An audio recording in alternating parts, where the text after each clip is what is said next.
So this is Bronwyn Anderson from Psychology Project, and I am here with Emma on episode 3.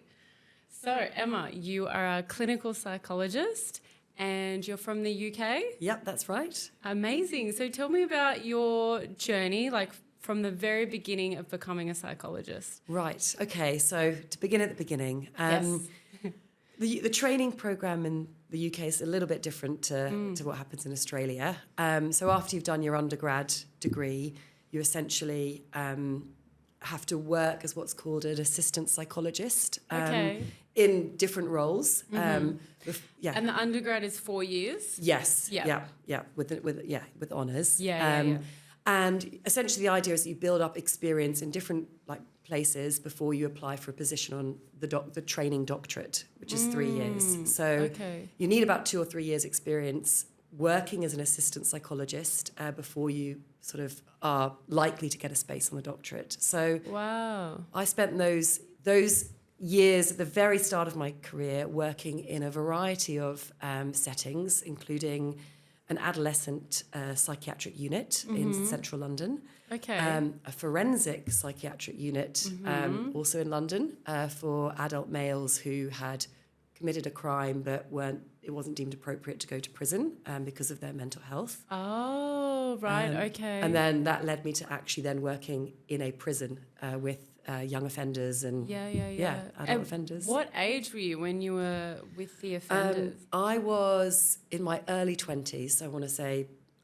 23 or 4 maybe. Yeah. Right, that's so young. Yes. That's so young to be in that sort of environment. Yes. So you'd been an assistant psychologist, are you still seeing clients face to face? Absolutely. So the roles do vary across different jobs, but my roles were very autonomous. So I was seeing clients. You're an assistant psychologist, but I was doing the clinical work. I was running a group therapy in the prison on my own. I was seeing clients on my own in their prison cells, and I just was... you're just sort of heavily supervised in that, although having said that, I don't remember being heavily supervised. I just had supervision once a week with my supervisor, but very much, front of line, working, being paid, part of the team. It doesn't sound like an assistant at all. No, I have to say, I don't remember where the psychologist was to whom I was assistant, but... But maybe the Australian version is our provisional psychologist. Yes, that's on your training. Yes, so that's like, for example, when I was doing my 4+2, I was a provisional psych. But you're essentially practicing as a psychologist. You just have more supervision. Yes. And box ticking and assignments and exams to still do. Yes, exactly. And then when you get onto the training doctorate, that is, I think, equivalent of the registrar program. You're working, you're being paid. Yes. You're training at the same time as working, and at the end of it, you come out endorsed as a clinical psychologist. So my early experiences were really from the off, kind of at the pointy end of stuff in terms of working in settings. And what area in the UK? Well, I'm originally, not that you can tell from my accent, I'm from Edinburgh in Scotland. Yes. Okay, I wouldn't think that. I know, I sound very English, but I'm born and bred Scotland, but all these roles were in London. After university, moved straight down to London and were working in these settings. Yeah. Interesting. Okay. And so what sort of work would you be doing? Like, let's say with the adolescents. Yes. What sort of work would you actually be doing? So I'd say my early stuff really focused on group therapy, actually. I mean, I did do individual work, but I ran a lot of therapeutic groups. Gotcha. So, they ranged from... funnily enough, I ran sort of the art therapy groups for the adolescents, and similarly in the prison as well, actually. So the adolescent psychiatric unit was my very first job, and the prison was 2 or 3 years later. So kind of evolved over, from both roles. But I was running the art therapy in terms of picking a theme each week, maybe like belonging, freedom, happiness, whatever it might be. And growth. Yeah. And, drawing, painting, and then talking about it through a lens of, I guess, whatever it might be. Therapeutic. Exactly. Yeah. And, back then was sort of still very much hadn't sort of been properly trained in all the different modalities at that stage of the adolescent unit. But I have to say, working in the prison, the work was very much informed by schema therapy. Right. So I also ran a group therapy there called Life Patterns Group. Oh, wow. Okay. Which I actually developed with the other assistant psychologist. Life Patterns. So wait, before we get into that one, with the group therapy, which is sort of where you started. Yes. Doing groups, adolescents, doing the art therapy. How big were the groups? Yes. And what sort of presentations would you see? So the groups were probably 8 to 10 people. Okay. And presentations, ranged from, in the adolescent unit, it was, severe, I guess, distress, I would say. Mm-hmm. A lot of these adolescents had come from extremely traumatic backgrounds, abuse, neglect, a lot of self-harm. I mean, they were in the inpatient unit because they were at risk of hurting themselves. Right, so either high suicidality or high self-harm. Exactly that, very high. So there were a lot of attempts at their own lives while in the psychiatric unit. Very, obviously, adolescence anyway is a time of turmoil, let alone with the layer of trauma, with the layer of, mental health difficulties. Yeah. So it was a highly kind of volatile and turbulent place to work. There was I had a lot of chairs thrown at me, a lot of tables thrown at me. Oh, wow. Is there security for you? Yeah, there was. There was, but it also was the reality of it that there was just, a lot of emotions going on. And so I think there was 2 presentations. There was the high risk, highly distressed, self-harm. And then there was also the sort of, there was a lot of adolescent, often boys with psychosis. Right. Drug-induced psychosis, yeah. And, that's in a room together, in a group therapy. It's a lot to handle. How did you do that? How did you do that fresh out of study? I genuinely haven't thought about this for quite a while, so it's all coming back to me as we're speaking.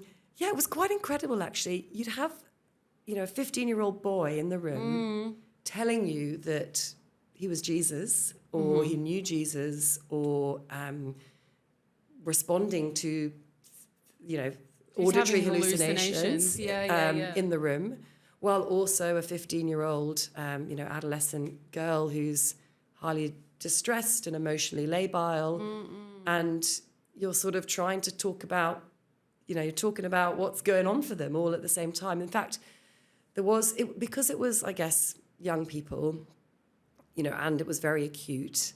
Yeah. A lot of the group therapies, again, this is all kind of coming back to me as we're talking, weren't necessarily sort of, cognitive verbal based where we expected people to sit around and talk about their feelings. Of course. It was, experiential. So there was artwork, and while we were doing art, talking, what does this mean? As you're drawing that, tell me about more about exploratory, exactly, rather than having to say too much structure. Yes. There was quite an incredible group actually that I was part of, the drumming group. The consultant psychiatrist of the unit was a South African man, and he played the djembe drums. Oh wow! And he ran a group that I helped him with every Friday afternoon, where he would just drum with them, give them different rhythms, get them to pound this drum and scream and shout. That sounds so it fun. Was incredible. Yeah. So music therapy. I love that. Exactly. That was where that was the stuff that was going on. That's so cool. So it was like was it hospital? Or, yes. Yeah. So it was within the hospital. It was in a, obviously in the UK it's all about the NHS. It was a public, busy public. What does NHS mean? Oh, sorry, National Health Service, which essentially is, the public health system in the UK is the main health system, not very much is privatised. So most psychologists work in the public system. Right, and this was most are in the hospitals. Acute adolescent psychiatric unit in a public hospital in London. And the socio-economic background, is there a range, or it's just sort of everything? I would say largely people from a sort of lower socioeconomic background. Obviously London is a very diverse city. Yeah. So of course there was a range, but generally it was, children of parents who maybe were from council estates, government housing and, who maybe didn't have access to resources and employment. A lot of systemic sort of challenges. Exactly. Lots, Yes. Yeah. And so with the groups, I mean, I just find it so incredible that you did that. Were you with anybody else, or was it like one with 8? Yes. Largely, there would be 2 facilitators. Yeah, so maybe myself and a nurse, or myself, for example, the drumming group, it was myself and the psychiatrist, or 2 of the assistants together. So there were 2 of us on the whole. I mean, I definitely had times where I was on my own, but... Yeah. And what were your hours like? I mean... Oh, gosh. That role... Long hours? That role was shift work. Right. So I was doing night shifts and, 2 till 10 at night and sometime, or at very early mornings. Wow. And it did, it was very, very hard. I imagine you would have experienced some form of burnout. I absolutely did. Yeah. Having said that, what I would like reflecting back on that experience, I remember saying at the time that it was extremely hard, weeks of night shifts and whatnot. But I also felt like for my very first job on my journey to becoming a psychologist, it enabled me to witness these distress at all hours of the day. So night shifts, I would sometimes be sitting in the room with someone at 2:00 in the morning who's having a really strong urge to hurt themselves. And you're there with a 14-year-old girl who's absolutely, beside herself, upset. And you are you're the front person. line. You're the person there with them. It's not 9 till 5 during the schedule of the psychiatric unit. It's, the kind of scheduled groups and the appointments and the one-to-ones. That's all kind of neatly, structured in the day. It's like, I remember feeling like it really gave me the absolute foundations of being able to sit with and witness, incredible distress happening right there and then. And I had moments where, as I said, I was put at risk myself in terms of, when there were outbursts, etc. And I had one experience where one of the young girls I was working with had asked to go on a walk. And depending on their level of risk, they were allowed out of the psychiatric unit. Oh, okay. At different with supervision. With supervision, and I took this girl out for a walk and around the hospital grounds, and she absconded, aka she did a runner. Oh wow! And I ran with her, and I was chasing her. Yeah. Quite literally through the streets of North London. And she was extremely, she was, gosh, I can't even almost describe it. She was running along the road, also trying to jump in front of the road. I'm chasing her, trying to sort of hold on to her, but also thinking, I don't want to be manhandling her because, that's not appropriate. At the same time, she was 14. I remember thinking, how do I, if she jumps in front of traffic, how do I explain that I didn't try? Should I try and stop her? Am I going to get hurt? The stress. And we ended up, and I'm calling the psychiatric unit. Yeah, of course. Shouting down the phone. Yeah. Help. She's run, this is where we are. And this is obviously, quite a long time ago before Google Maps, which is crazy to say. Oh my God. Before Google Maps. Well, I think it was before I think it was just before iPhones were I had a Nokia 3210. Is that crazy? Oh my gosh, you might not have even had a smartphone. No, definitely didn't, which is says my age. But anyway, we're working our way through the streets. They've called the police. The police are following us, but we're moving at such pace. And honestly, she was in and out of the road. I remember a car, traffic swerving and beeping. A car stopped, pulled down the window, and it looked like I was trying to abduct her because we've got this girl trying to run. Oh my God! And I'm trying to grab her. Anyway, this car pulled over, wound down the window, shouts, "Are you okay?" to the girl. She's going, "No, help me. But she's suicidal. She wants to hurt herself. And it was a mistake from the hospital to kind of facilitate to this allow walk. her to go for the walks. Yeah. Yes. And what sort of preparation do you have to be in a situation like that? And it was really, I don't think any training can prepare you totally for that, especially as a psychologist. I mean, I know what our training's like here definitely does not prepare you for that, at all. Yes, it was a real panic situation. And as I said, there was this sort of dilemma internally of, do I put myself at risk? Am I even allowed to be kind of grabbing her at the same time? Yeah. She's literally would hurt her, really hurt herself. Absolutely. So anyway, I suppose that is to illustrate it was a sort of quite volatile place to be working, and really frontline stuff. Yeah, sort of thing. Absolutely frontline. I just feel like the psychologists here, I don't think we experience anything close to that, to be honest. Yes, I mean, looking back, I'm like, God, what? That's wow. Yes, and this was, I wasn't a qualified psychologist. I was. Yeah, you were. I think I was. That is just not back to what I was saying before. That's not being an assistant. No. You are on the front line. Yes, with that role particularly. Yeah. And you saved her. She got back. I got. Okay, well done. I managed to somehow. That. I think she's sort of really. We both got tired, and she's because it really went on for a long time, like an hour or so. She got tired. I managed to regulate her. Yeah. Sort of.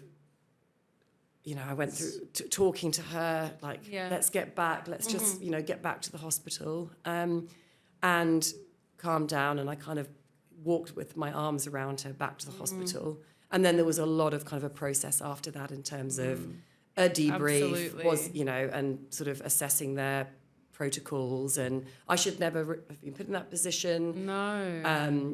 I hope you got the rest of the day to I got the day off. Yeah, and look, I'm not sure how I feel about inpatient psychiatric units as a whole. So I just want to say that. Yeah. But, when people are extremely distressed to be kind of hospitalised and separated from their support systems, their loved ones, I've worked in quite a few, obviously that being my very first. And oftentimes I think they can do more damage than help. So I do just want to say that I'm not of that. Yeah. I'm not advocating for them in any stretch. I'm saying this was my experience of one, but they're pretty miserable places to witness. Yeah. And it was in some ways helpful for that to be my very first experience of therapeutic work. Absolutely amazing. Yeah.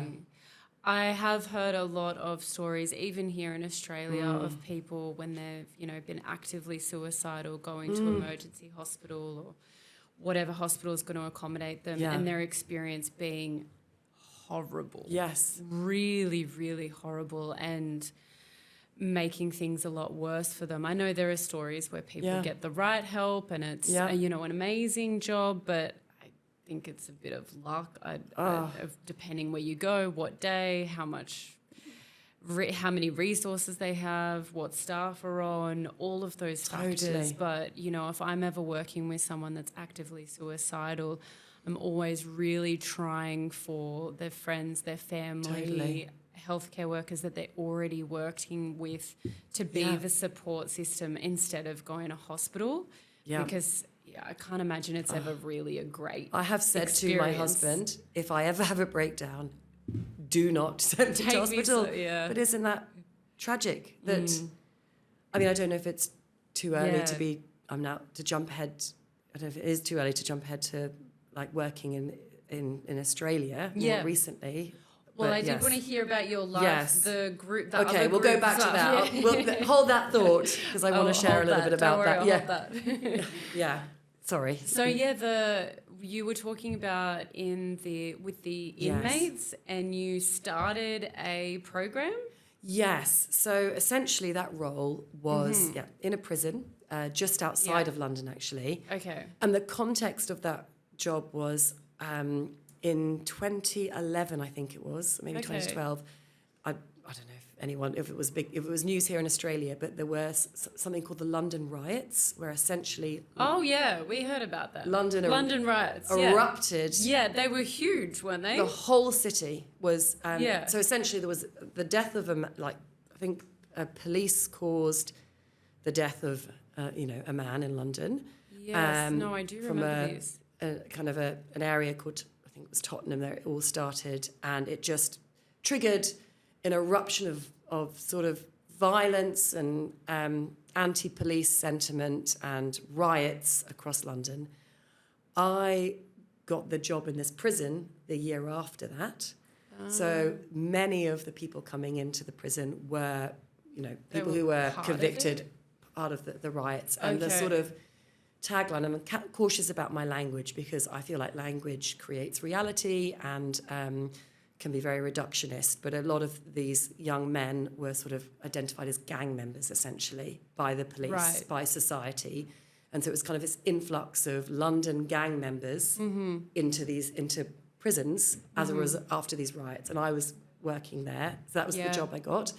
And you were, how many years had you been working? So I must have been, I think I was 24 or 25. So I'd been working for like 3 years. Yeah, it was about 3 years. Okay.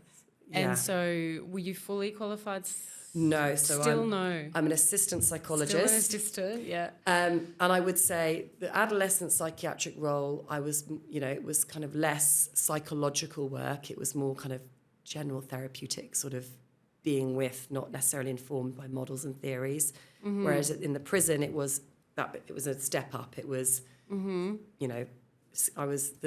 of the work was informed by schema therapy, which is when you,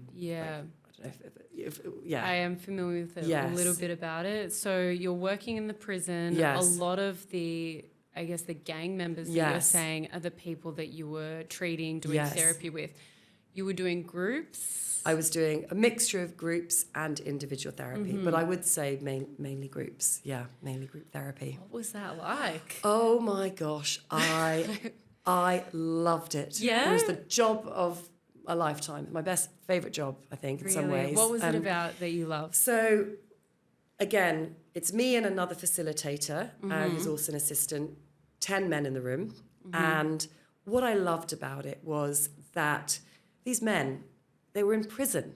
They had committed crimes, some of which you'd read through their, profile before they join the group, and you think, oh gosh, it's that's a big scary person. And what was the level of crime? Well, in that role, it was mainly, to be honest, it was everything. From mugging, burglary to murder. Okay. And because some prisons they'll separate like the pettier crimes. I don't know what they're called, but the smaller crimes and then the really bad serious crimes. Yes. So this was sort of just a mix. Yeah. Everybody. So one group therapy I'd have a 22-year-old boy who'd mugged someone on the street, and then a 50-year-old man who'd been in, a gang for 20 years and had quite literally murdered, and as he told me, chopped up his kind of enemy and sent parts of them in suitcases across the world. So my God. In the room together. Right. But what I loved about it is these people would, they'd come in and sit in the room, and what you'd read about them, actually the man sitting in front of you, vulnerable, complex, resourceful, But it didn't feel like it matched what you saw on paper to your sort of expectation, I guess, or who you think's going to come in the door. And the stories from them. And what was amazing about them, because people would say to me, I was a 24-year-old female in this room of quite, It's so intimidating. I mean, you must have had so much strength and wit about you to hold your own. Well, what was interesting was so many of them had grown up in single-parent households, single mothers, and had this sort of reverence for women. And strangely, they were very protective of me. Okay. Well, that's nice. If somebody was arcing up, was getting lippy, was getting aggressive, the others would sort of, hey, don't talk to her like that. And I had this very interesting experience, actually, while I was working at this prison, where I was in my personal life. I was mugged in London. Oh. Standing at a bus stop, someone came up behind me, sort of hit me in the back, grabbed my phone, and kind of cycled off. Yeah. And I'd been working in the prison for a while at this time, and I just saw this person cycling off into the dark, and I thought, I feel like I know you. I feel like I work with you. So I chased him. Did you? Oh my God, you chased him. Good on you. Caught up with him. Yeah. I mean, I don't know what I was it's not like I was just chasing him to say, hey, how are you feeling? Tell me your life story. I grabbed him and we had a tussle. Oh my God, were there people around? Like, what was it was dark. It was like, not many people around. It was. You just don't have any this fear is the in thing, you. because I was like, I feel like I know your story, even though obviously everyone has their own story. But we had this kind of tussle. Yeah. He ended up kind of elbowing me. He was on a bike. I fell backwards. This is actually quite funny. I lost my phone to him. He then cycles off. I then get on the bus. Back on the bus. The bus arrives. I get on the bus. I am crying and I'm in shock. And I kind of get on. I say, I've been mugged. Somebody help me. And someone says, we've got to call the police. And I was like, no, I was actually going to watch a show at a theatre in London. Yeah. And I was by yourself? Meeting a friend there. Okay. And I was shouting, no, I'm going to the theatre. I've got to keep going. Anyway, got off the bus. And then I went to work, and I didn't mention it immediately because I thought I have to have processed this myself before I bring it in therapeutically. But months later, in a therapeutic group, talking about, I think we were talking about a victim's perspective and what they think it might have been like for their victims. And this was in like a group therapy situation? Yes. And I kind of said, well, funnily enough, you shared your story to them. Yeah, and wow, it was fascinating because so many of them said, where was this? What did he look like? I reckon I know who it was. And if they wanted to like go get him for you? They were like, if you were my girlfriend, I would. And I said, well, this is, you know, you're here for a mugging or you've burgled someone. Yeah. That was someone's girlfriend. That was someone's mum. That was someone's... You're trying to get them to see things from a different perspective. Yeah, exactly. And put themselves in somebody else's shoes. Yes. Do you feel like the group therapy situation did help some of them? Yes. I think I maybe mentioned at the beginning this group, Life Patterns. Life Patterns, yeah. Which was a very powerful group in that we were quite literally looking at the patterns that had happened in their life, which maybe led to the crimes that they committed and why and how they ended up committing those crimes. Yeah. And what that was about really from a psychological perspective was, you know, people commit crimes from a place of desperation, whether that's financial or when it comes to gangs, it's that sense of belonging, that sense of companionship, that sense of purpose. Expectation and exactly. social pressures. And that kind of helped to start to develop that compassionate, you know, lens for themselves. Because these people are going to get out of jail. Pretty much everybody does eventually get out of jail. Yeah. And what we want for them when they leave jail is to have a healthy sense of self. Because a healthy sense of self creates healthy behaviours, choices. Absolutely. It always makes me think of the saying, and it's really simple, but hurt people hurt people. Exactly. Yeah. So I always see any sort of behaviour where somebody's, you know, being abusive or, hurting somebody else in some way. And I think, what pain are they carrying? Because when you're really happy and you love yourself, you don't want to hurt anybody else. You don't want to. And these young men had been denigrated by society from very early doors, had been often racially profiled, economically profiled, been excluded from school, had very much been seen as bad people based on really reductionist ideas. Yeah. And what we were trying to kind of view is a sense of, look at the things that have happened to you, the patterns that have happened to you. It doesn't excuse some of the things that you might have done, but it helps us to understand how and why you may have been led to this position and kind of develop a more compassionate, compassionate inner voice, a view of themselves, which then, enabled them to also be more compassionate and empathetic towards other people. And I think no one had given them that story. We spoke about attachment. The very first session of Life Patterns, I'd created this large jigsaw quite literally, I like a physical jigsaw? A physical jigsaw. Oh, wow. I printed off a big piece of paper with a picture of a baby on it. Okay. And I'd cut it out into jigsaw pieces. And, we were talking about what are the things that a baby and or a child needs growing up. We just sort of, brainstorm together. Love, food, shelter, connection. And, we pieced together this jigsaw to create this kind of whole sense of, this whole self of a baby. Sense of self, yeah. And then, on the other side of the jigsaw, the pieces were red. And I said, what happens if we don't have, obviously food, shelter, that's one thing, but what happens if we don't have connection? And we turned that jigsaw piece upside down so it was red. What happens if you don't have someone like supporting you when you're sad? Turn that piece, and we turn these, and kind of this can create a disjointed sense of self. And that visual imagery that you must have given everyone would have been so transformative. Yeah, people I don't think had never thought of it like that.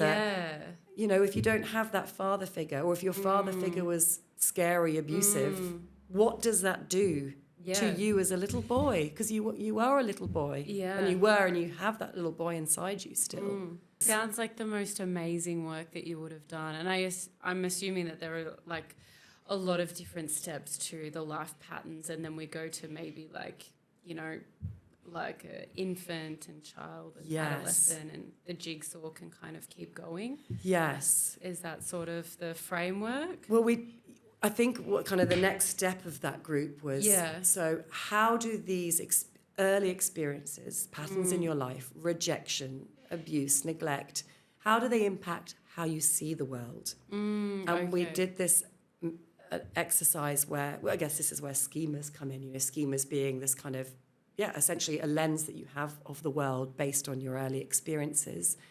And if no one has ever heard of what a schema is, because it's such a word that I think we're not used to hearing, how would you describe a schema? So I think it is, a schema is a sort of particular way that you might view the world. A lens with which you view the world. Like a belief? A belief, yes. Usually the way I explain it, because a lot of people know what their beliefs are, we talk about that every day, I'm kind of like, it's like an explanation of where your belief came from. Yes. And everything that is, I guess, tied to that belief. Yes. Is that sort of... Totally. In fact, I think, and that what's tied to that belief is how you feel about yourself, the actions, your behaviours, your experiences, the people around you, like everything. We did on that note an exercise where we would ask them to play out a situation that happened in jail that week, that maybe they'd got into an altercation with someone, and then we had a set of actual physical glasses, as in ones you put in your eyes, and we had put labels on each set of glasses, like a different schema. So, what's an example of a schema? For example, there's a now I can't. Abandonment. Yes, abandonment. I know there's like self-sacrificing. Self-sacrificing. There's so many. There's 18. Yes, 18 There's 18 schemas. of them. So self-sacrificing, abandonment. I know there's one to do with like the world is bad, people are bad, I am bad. It's those sort of negative beliefs. Exactly. Punitive parent, I think they're they're the schema modes. Yes, I know. It gets all a bit complicated. There's I can't remember the words. Is it dejection? Where it's like you think I know the one you're talking about. Where you think you're a terrible person. I can't remember what it is. I don't know why I can't think of it now. But essentially... It's something. I know what it is. We asked them to put these different glasses on and play out the scene through that schema. lens. So if you're self-sacrificing, AKA you don't, you don't have any boundaries. You don't have any boundaries. You don't, you sacrifice your needs at the expense of keeping everyone else happy. How would that scenario play out if that was the lens that you were seeing the world? Or if it was abandonment, you're scared that everyone's going to abandon you, that no one loves you, then you might play out that scene differently. You might beg to be forgiven, or please, if someone is maybe crossing your boundaries, but you would just accept it in the hope that you won't be abandoned. And these kind of actual glasses that were kind of acting out these scenes. So they'd put them on, and then would they tell the story or actually act it out? Actually act it out. Oh my God, it was that's very so cool. gestal. I love that. Yeah. I think inspired by the it's all story links that the adolescent psychiatric unit was kind of art, experiential drumming, and then life patterns was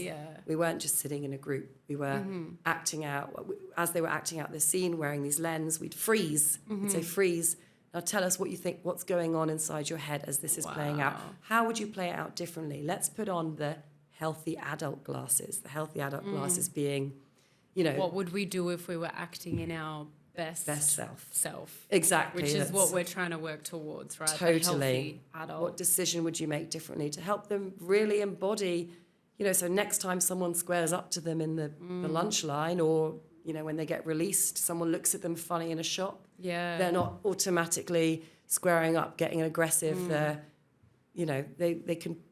they remember putting on that healthy adult lens. Absolutely. I think it really helps to grow that observing self as well. Yes. So rather than just automatically getting triggered and potentially, acting in that schema with the lens on, they can sort of have the skill of watching themselves. And when you start to observe yourself, you can really reflect and potentially change your thoughts, your habits, your actions. Totally.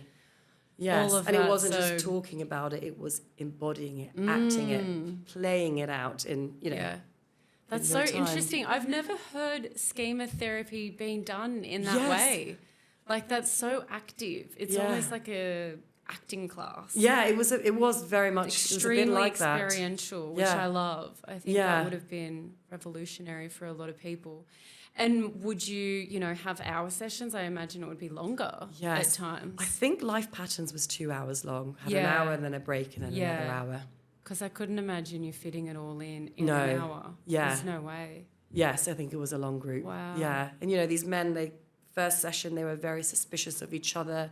Yeah. All had their kind of bravado on as they have to in jail. And over the course of 15 weeks, real vulnerability came out. And that is... I think I can't emphasize enough how revolutionary that would have been for these men, because in jail you have to be the ultimate, have to have the tough ultimate guy. armor on. Yeah. And there are this little room in this jail outside of London where these grown men, the Axeman of London, is talking about not being loved as a little boy and the impact that had, and what's going on in his head when he's squaring up to someone is actually, oh no, I'm scared, or what's everyone else thinking of me? They do not think I'm powerful enough because this guy's squaring up to me. And to be able to verbalize that just made me remember that would be at times maybe the detached protector, isn't it called? Absolutely. Is that what we were thinking of?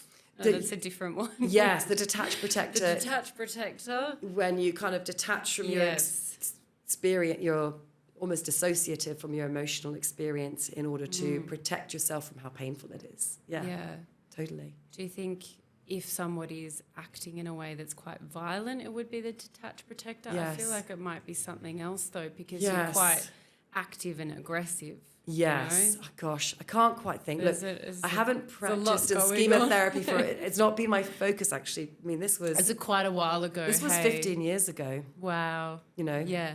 Like, not to reveal my age, but so it's been a while. I mean, I absolutely borrow things from schema therapy throughout my practice still, but the actual living schema therapy, that was more at that time. I'm now in other places. It's quite complicated. Like, I've done a little bit of schema therapy, and I feel like a lot of therapists, we take what we like from a modality. We take integrative.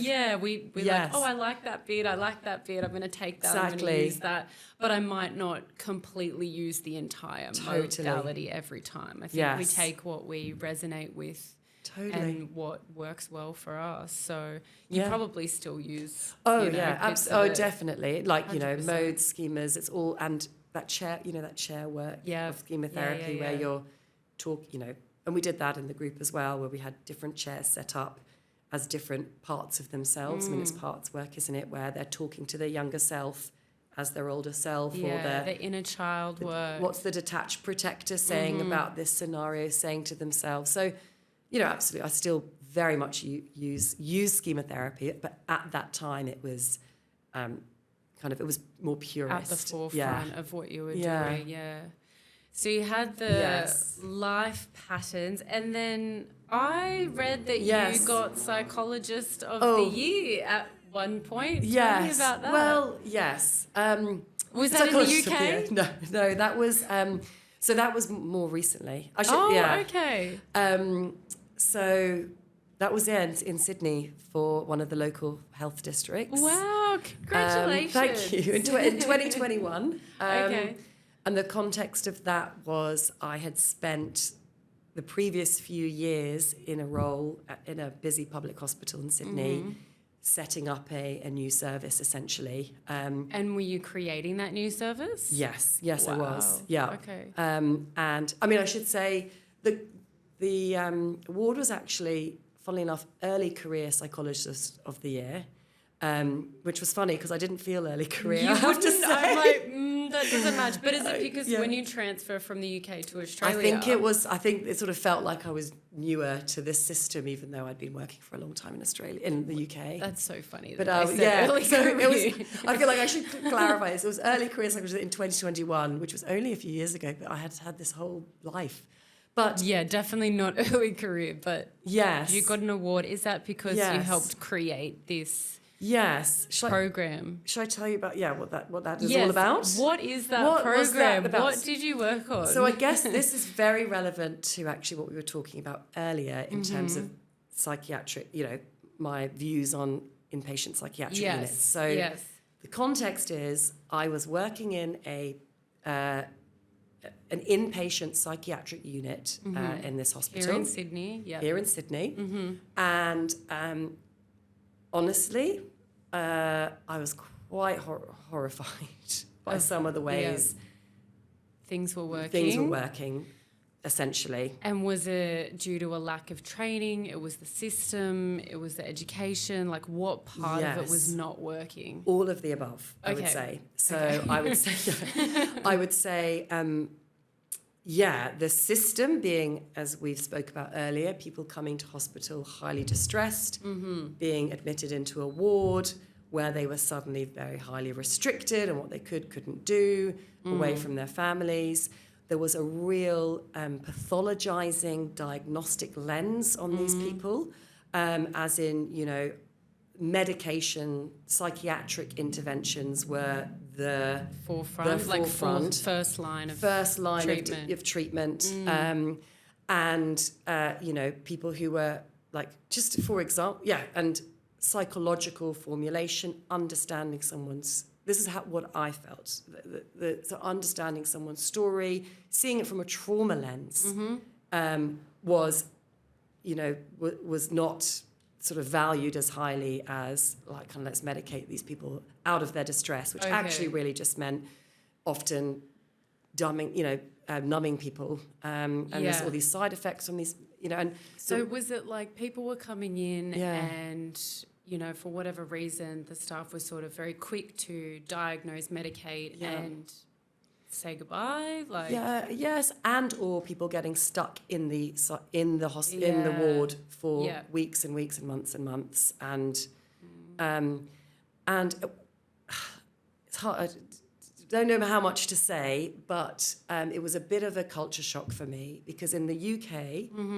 Clinical psychologists are really highly valued in the public system. And the psychologists sort of very much, in a lot of settings, and look, it has been a while since I've worked there, so this isn't the case anymore, but my experience was that the psychologists were the leaders of the team alongside the psychiatrists. Wow. People looked at the psychologists to understand, to lead the MDT, the multidisciplinary team, and psychological thinking around someone's distress was kind of like the first thing. So you would sort of be expected that over here it would be similar, but even from what I know, I've never worked in a hospital, not yet. I don't imagine the psychologists are leading anything. Absolutely nothing. Which is quite different. And I sort of arrived fresh from London, I'm excited to, I don't know, take these roles. And it felt like psychology was very much not valued, devalued, kind of just dismissed as, I think this, what's the term? Where I feel like social workers, psychologists, physiotherapists, allied health. Yes. Allied health. Yeah. Everyone just gets called allied health. It doesn't really matter what allied health you are. You're just part of allied health, rather than each, social work, psychology. We've all got so much knowledge to bring, really knowledge about trauma. Give. Yeah. And psychiatrists are the absolute kind of leading force in these teams. Mm-hmm. And of course, there's great psychiatrists out there. And what I witnessed was also a lot of, I felt just...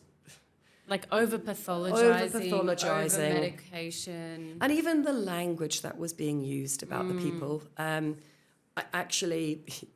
had a notebook, and at the back of the notebook, in meetings, I would write quotes that I'd heard about that other professionals. That would be interesting to read. I can't share anything, but things that were just pathologizing language, reductionist language. For example, oh God, she's a borderline personality disorder. That diagnosis, which already has so much baggage with it, and just real dismissive language. Yeah. And I was quite frankly appalled. Yeah. And really, quite literally, and I didn't enjoy that job at all. That must have been difficult. Just to sit in those rooms. I would have... Yes. Hard to... Well... I'll share a story which I think illustrates it. My very first week at this hospital, very first week, in a handover meeting in the morning, which is when all the health professionals get together and have a handover from the nursing staff who've been on from the night shift, saying, this is where everyone's at. This person was experiencing this overnight, yada yada yada. And literally my first week on the job, having come from, as I've just described to you, all these quite intense roles. Yeah. And there's been others beyond the prison. I worked in other places. And the nurse had said, this patient has been really distressed overnight and has been self-harming a lot throughout the night. Everyone was sort of talking about it. And I said, sounds like it'd be really helpful maybe for them to have a conversation with someone, like, I'm happy to talk to them this morning, therapeutically, offering them, a psychology session. Absolutely. That seems like the obvious thing and the response from the consultant psychiatrist was, no, I don't think that's appropriate at all. I don't, and quite literally said, I don't think you should be waving your flag, trying to save this person. I don't think that's really what this person needs. What? And I was absolutely livid. Yeah. But I also was first day on the job. I have so many regrets about not speaking up in that moment, but I also felt shocked. And you'd have to process it all. Yes. And and I also I'd just be like, I also wondered if there was a bit of gendered stuff going on, like, is he looking at me thinking I'm inexperienced because I don't know. Yeah. I don't know what was going on for him. So that was the sort of attitude to psychology. And so quite literally I didn't enjoy that job. And I sort of decided this isn't good enough. So that sounds horrible. Yeah. So wait. Yes. What was his idea of what was the right thing to do and not have a conversation? So I think it was sort of, we need to put this person on more intense observation. So, having a nurse observe them. They call it one-to-one obs. That's it, one-to-one obs, as in follow that person around the ward, go into the toilet, sit in the room with them. So just monitor but not have a conversation. Yeah. I mean, I'm sure the nurses are talking to them, but it was just such an odd response. I thought, this person is distressed. That's so And is that going to make them feel better, like actually having someone just watch them go to the toilet, sit in the room with them, because that's what it...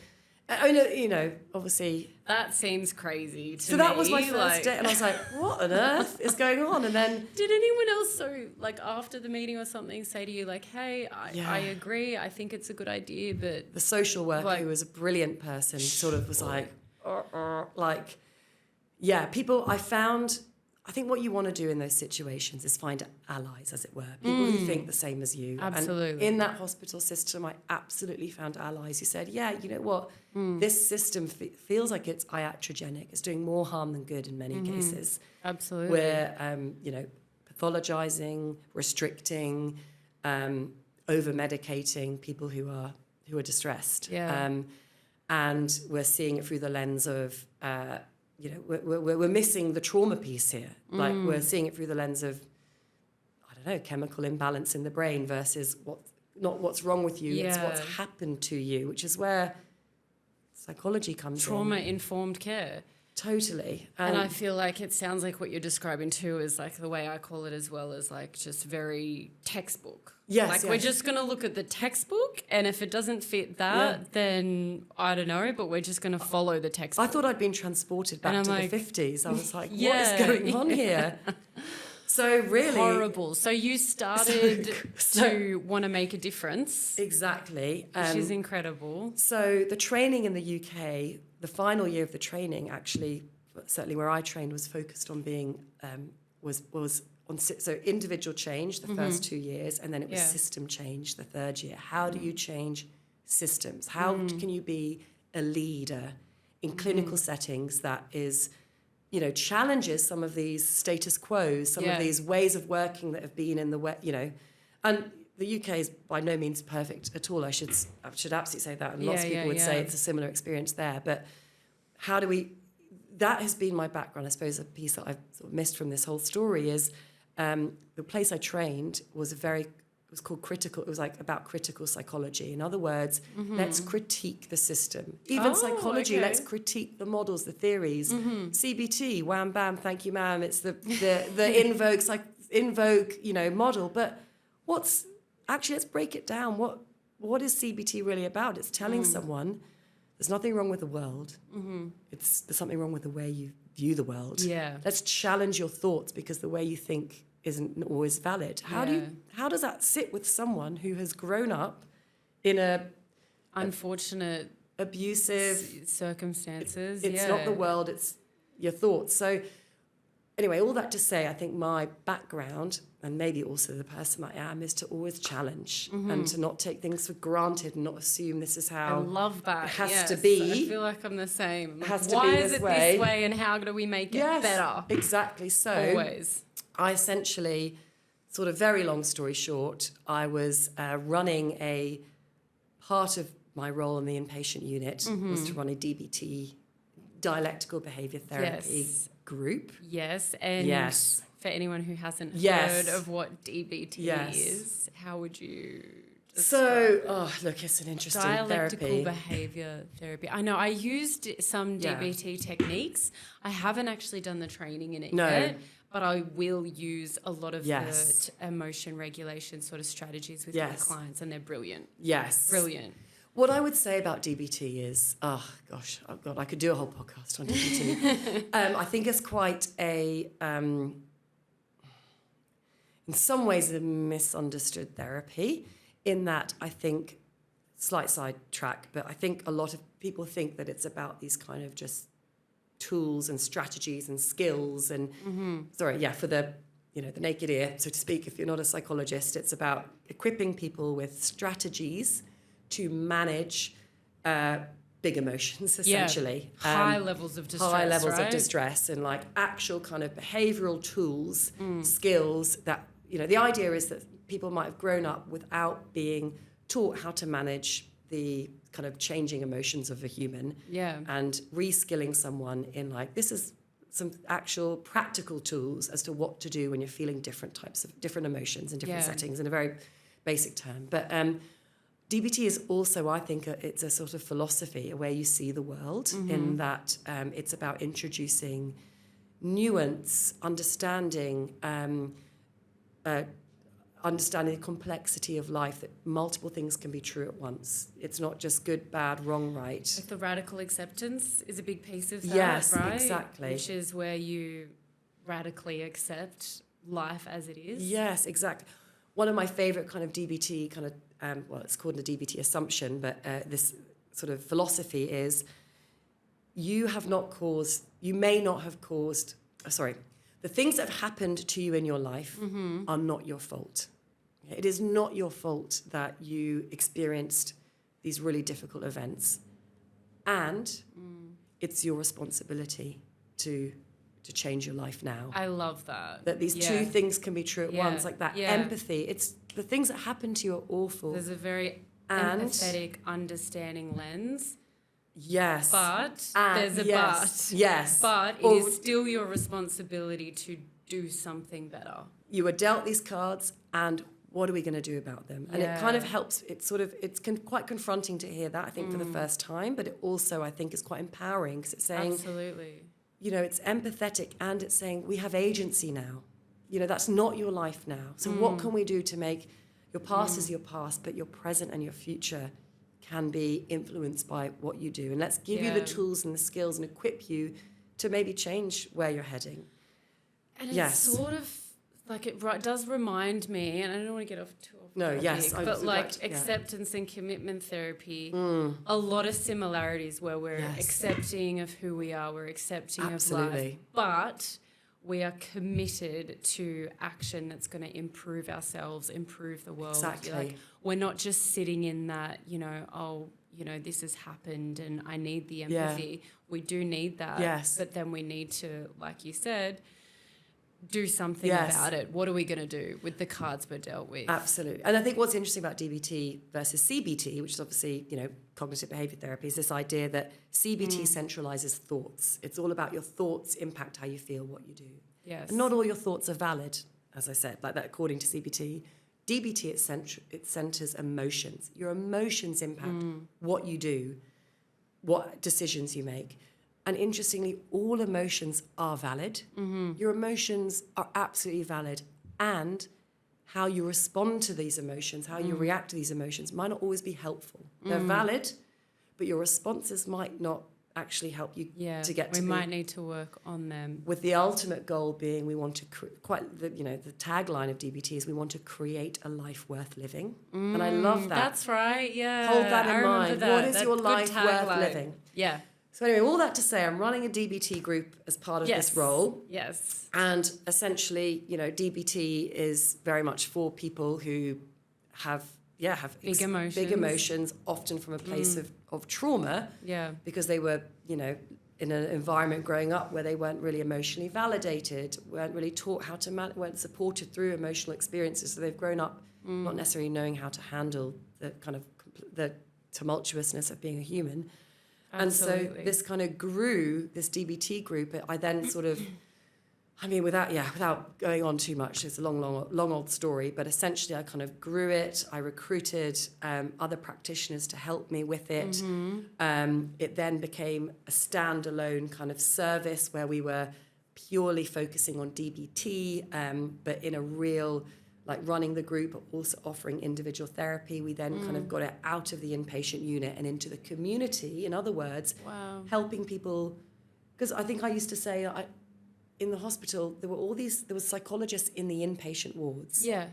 But there were no psychologists, and to be honest, still aren't, as far as I'm like doing psychology work in the community, aka preventing people from getting in, like, let's help people stay well, rather than picking up the pieces once they're already in here and overly medicated.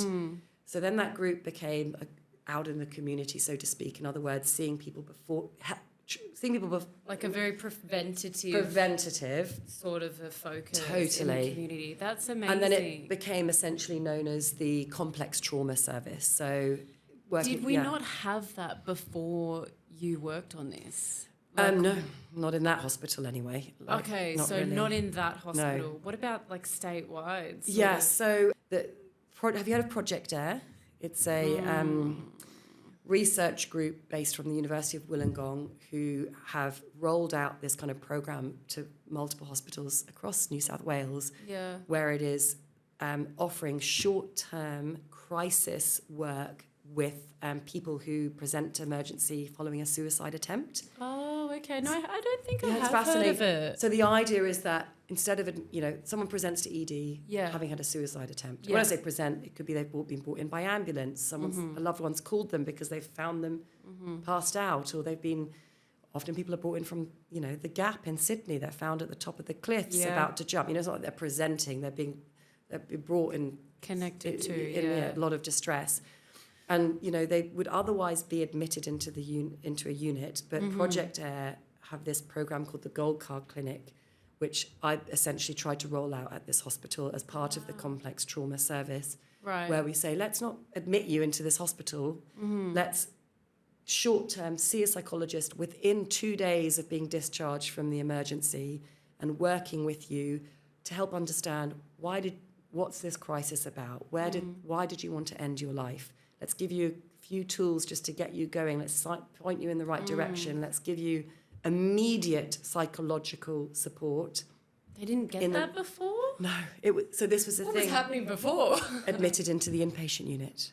So the idea was to try and... they were going straight to just inpatient, which, as we've talked about, is cold. Or discharged to GP follow-up, which obviously, as we know, doesn't happen or takes weeks, or psychologists have long wait lists. So we want you to see a psychologist within 2 days. So 72 hours. 72 hours. Have to have seen a psychologist, and we see them for 4 to 5 weeks, including a session with a loved one. Great. Where we say, we've created this... Connecting someone in. Yeah, and you create the sort of premise is you create a safety plan together. The first session is about understanding what happened, and then it's like, if this was to happen again, what are the things that will help you to not want to take your own life, to not want to self-harm? Now let's bring a loved one in. We share that with them. How can they support you on this journey? And then it's where to from here. Let's get you linked into relationship counselling. If the source of the crisis was a fight with your partner, let's get you linked into drug and alcohol. Helping them linked in with whatever would be helpful. But it was amazing what you could do as a psychologist in those 4 sessions. Amazing, yeah. And so anyway, all that to say was this service that I kind of set up was inspired by that Project AIR short-term crisis work, working with people at high risk of suicide. And then for some of those people in the kind of short-term work, we then kind of stepped them into the longer-term DBT group, which was about a year long, and helping them to really equip them with the tools to manage these, manage the experiences that they were having. Yeah. And it was, what was amazing about this service, what I loved about it was psychology-led. It was me and 3 other psychologists. And all clinical psychologists? All clinical psychologists. So, it was that lens. That was the forefront. It was trauma-informed. That'd be amazing. And we just, it was no pathologizing in sight. We were conscious about the language we used. We were conscious about how we understood people's distress. It wasn't, she's got a borderline personality disorder. It was, what has happened to this person that they are experiencing the world in this way, and how can we help them to create a life worth living? And it was, it was this real unicorn service. What I would say is, that service is I left it 1.5 years or 2 years ago, maybe. Yeah. It's currently in the process of being defunded. What? Having survived. No. And that's a whole other issue, which is crazy because... Oh my gosh, after all that work, it's in the process of being defunded. And all the... That's insane. They're fighting for it, and they're fighting for it not to be, but all the... Are you still involved in any way? No, I left very sadly. Completely... But that's what I won that award for, was setting that up. And wow, well done. Thank you. That's amazing. I'd say it was incredible work. Yeah. That's incredible work. You would have helped so many people.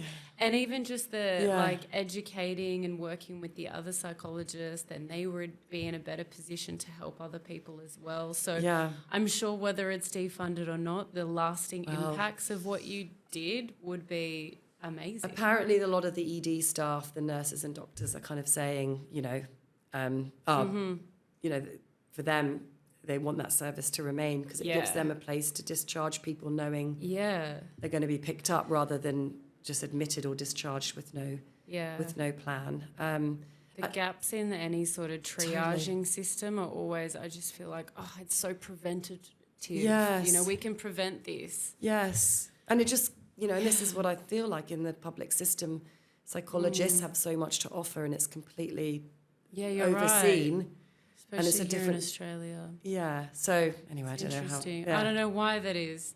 But let's look at what you're doing now. Yes. Gosh. So you've left. I left. What is your focus now? Yes. I had a quick look at your website. Oh, yes. What's your business called again? The Listening Room. The Listening Room. thelisteningroom.com. Yes. Yes. And so the listeningroompsychology.com. Sorry, the Listening Room Psychology. You'll be taken to a hearing testing place with the Listening Room.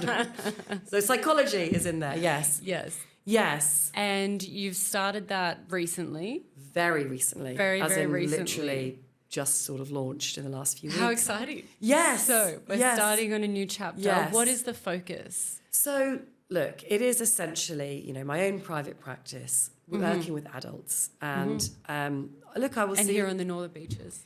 Yeah, it's actually telehealth. Telehealth, Purely so you can see anyone in Australia. I can see anyone anywhere, essentially. Actually, can you see people worldwide? Do you do I don't think just so. Australia? From an insurance, someone mentioned this the other day, but I think from an insurance perspective, that's a bit of a nightmare. Yeah, I had Australia-wide. a quick look into it and I went, this looks a bit complicated. I'll just stick with Australia. Anywhere in Australia. Yeah. So, telehealth only. Look, honestly, I suppose in all honesty, the move towards this was really, I had a family. I've got 3 children, and just that kind of ultimate flexibility. Work-life balance, particularly, I've actually got an 8-month-old baby. So that's why telehealth, because, I'm only seeing a few people in terms of, I just renting a room, etc. for when I'm working at just a couple of days a week. But also I think it was time to, I've been in public health and prisons. And let me tell you, I've been fighting systems for a long old time. Yeah, you'd probably deserve to take a step back, have a more flexible lifestyle, and focus on, your family and, maybe hone in on a different sort of angle of work. Totally. And I think, a lot of, to do therapy, just the one-on-one and you don't have to worry therapy, about fighting systems, changing things. I love group therapy. I do love group therapy. And I have dreams of ideas of maybe running, groups through my practice. Maybe when I'm, got a space, like, for example. Back to the art group. Or I'd love to do a mother's group where it's a psychologist-led group for mothers where we're not talking about sleep schedules and it's like talking about the real experience, emotional experience of motherhood, that matrescence piece. But anyway, all that to say, right now anyway, I'm seeing adults, really, to be honest, with anything, any kind of struggles, I feel depression, like anxiety. That's really what I feel like. I'm sort of, I suppose I sort of say to people, trauma. I can do trauma. I've got trained in EMDR now. But it doesn't have what to. What other modalities that I guess you'll sort of focus on now? At the moment, with adults in private practice, you said EMDR, which is, I always forget this one. Eye movement desensitization reprocessing. Yes, which I feel like is like gold standard for trauma processing. God. It's amazing. Oh, it's amazing. Amazing. I do, I feel like a mini version, which is the flash technique. Oh, I've heard about that. Yeah, flash technique. I haven't done EMDR training yet. But that's amazing that you do that. Are you able to do that via telehealth? Yes. Comfortably? Absolutely. So that's so good. I mean, I've actually had EMDR myself, and it's just, and you can do, I have had it over telehealth. And what I would say, what made me realise, God, EMDR is so powerful, is when I was doing the training for it. Yeah. We had to, as part of the training, which was face-to-face training, practice on each other. And we had to choose something that was just kind of low level distressing in our life. Nothing too hectic. Your biggest childhood trauma, but something that was frustrating, difficult, upsetting for you. And I chose, something with my partner. Yeah. And she was being trained in it herself as well. We were in this big training room, bright lights, lots of other people, lots of chatter. We're reading through this kind of manual, both very clunky. But through that practice in a training scenario, I experienced changes with that thing that I brought to the training. Wow. And it literally changed whatever it was that I brought. You experienced reduced. that yourself. And I was like, God, if it can make a difference in that completely untherapeutic setting, the different with someone who's trained in a proper therapeutic room. And so online it is as effective.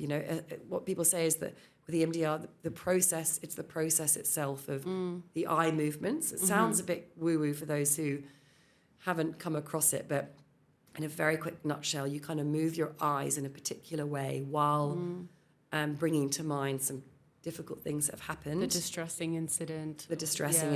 And it's essentially emulating REM sleep. Yeah. So when you're asleep and you're rapid eye movement, it's during REM sleep that your brain is processing everything you've experienced that day. It's going, I'll file that away, yep, that was good, that was not, I'll remember that, don't need to remember that. And it kind of is something to do with the eye movement. Don't know the exact. It just helps you process what's going on. So you're essentially you're doing emulated REM while processing something that's happened. And for whatever reason, the process works. It does. And while you're awake. Yes. The way I think about it, because I've had some EMDR done as well, and it worked. It's just incredible, the weirdest thing. One session worked. I was like, I was not over this incident for like 5 years. I did EMDR, gone. Exactly. Like I could just talk about it, think about it, and I was fine. I'm like, what is this magic? magic? It's the same with this training scenario. I was like, works. It worked. It works. And the person wasn't even properly finished the training. Something about moving our eyes. I don't know. Yeah. But it works. It's amazing. So you do that. EMDR. EMDR, do you do... Yeah. I think you did ACT. Yep, DBT. acceptance and commitment therapy, DBT, obviously has been my bread and butter for the last few years. Schema therapy, that's still there. Still you in know, the I suppose, background. as you were saying... We take a bit of everything. Take a bit of everything. Some people need a more, like, this modality really suits this person, but I'm integrative, and I will really, see any adult with any problem, really, and nothing scares me, I will say. I can imagine. But also it's okay if it's, it's okay if it's small, if it's okay something if big. Yeah. I'm there. there. Good luck. I'm Thank sure your you. practice is going to just, go and be super successful and fit in with your life. Yes. Which is amazing. It's nice to kind of, I think it's a new chapter of life. It's funny recounting all these things I haven't thought about for a long time. So well, thank you. I really appreciate you very it. much, It's so Bronwyn. Interesting. Your experiences are just so unique, and the work that you've done sounds amazing. Thank you very much. It's been a real pleasure talking to you. Thank and you. reminiscing. Yeah, lovely to meet you. Yeah, thank you. Thank you.